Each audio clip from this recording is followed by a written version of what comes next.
So, Jan Błachowicz, the man with the legendary Polish power, on his upcoming clash with Alex Pereira, former middleweight champion, making his light heavyweight debut in the UFC, he says, "I want to check my stand-up against his stand-up because he is one of the best strikers in the world.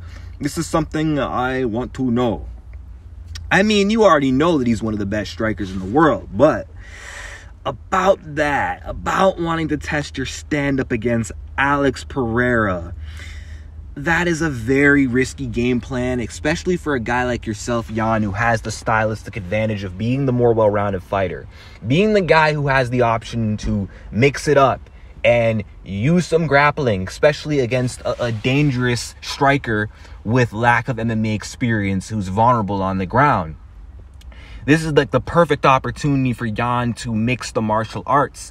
And I'm not like, my problem with this isn't that because I don't think he can like deal with Alex Pereira like on a technical level in the stand-up. Like technique for technique, Jan Błachowicz is Gucci when it comes to taking on Pereira. Jan is one of the best strikers in the UFC.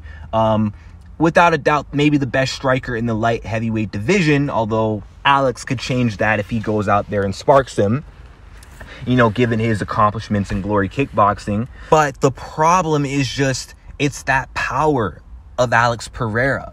It's that left hook of Alex Pereira. When you play the stand-up game with Alex Pereira, there's always a chance that he could land that shot and he could knock you out.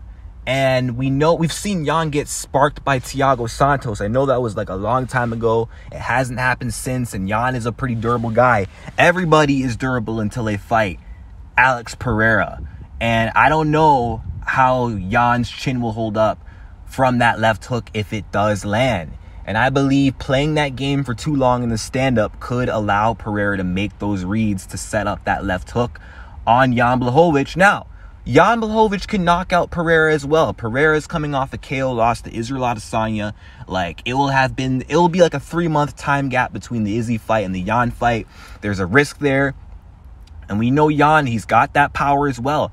But it's a risky game to play. If I'm Jan Błachowicz, I'm mixing it up and I'm staying unpredictable as possible. You know what I'm saying? You don't want to get predictable in the striking with Alex Pereira because he'll make reads. He can time that left hook. But then at the same time, you don't want to get predictable in the wrestling against Alex Pereira because even though, yes, that is a way to beat him, if you get predictable with your takedowns, Alex can adapt and he can time a flying knee. So Jan needs to be unpredictable. He's got to keep Poatan guessing between his strikings. He can't let Pereira know what's coming between the hands and the level changes. I believe if he can go out there and do that and mix it up and be unpredictable, he should be able to win.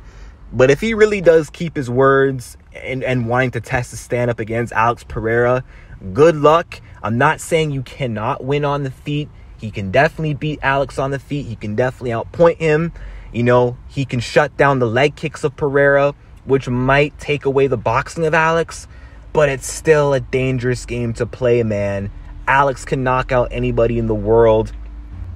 And if you play with fire, you gonna fuck around and get burned. But we'll see. Maybe this will pay off for Jan if he does go out there and just strike. Or maybe it's all talk to get Pereira comfy to think that Jan is just going to strike so he doesn't have to be ready for the grappling and then Jan can surprise him. Maybe it's just all strategy on Jan's part. I don't know. But let me know what you guys think in the comment section down below. Who do you guys got winning? Jan Błachowicz or Alex Pereira? Like and subscribe and peace out.